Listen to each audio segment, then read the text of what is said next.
Hibiscus sabdariffa Roselle Jamaican Sorrel. This drink, made from dried hibiscus flowers, is a traditional punch served around Christmas in Jamaica.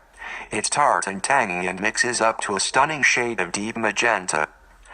I like to add allspice and a few scrapes of nutmeg to the punch to bring some warmth to its slightly sour flavor. In a perfect world, sorrel punch is enjoyed with rum cake, a dark and moist version of fruit cake made boozy from soaking it in strong Jamaican rum. Jamaican sorrel punch for Christmas is more about hospitality. It's the drink you welcome friends with during Christmas, and it's the drink you give away. I have probably had more sorrel in my life outside of my home, which is exactly how it's meant to be. Sorrel is planted in Jamaica in August, so it's ready to be picked around Christmas.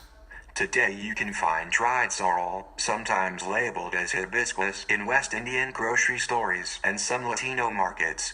Traditionally, the fresh flowers are used and are steeped for several days.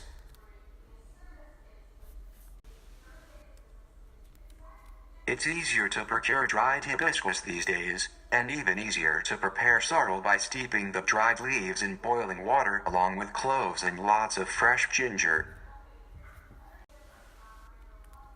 Jamaican sorrel punch. Serves 6 to 8.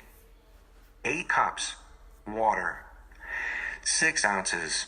Sorrel, dried hibiscus flowers. 5 ounces. Slice fresh ginger. 4. Whole cloves. 1. Cinnamon stick. 3. Scrapes from a whole nutmeg, optional. 1 to 1 cups simple syrup. Juice of 1 orange, about 1 cup. 1 teaspoon. Lime juice. Try my Jamaican sorrel drink recipe. Remember to like, share and subscribe.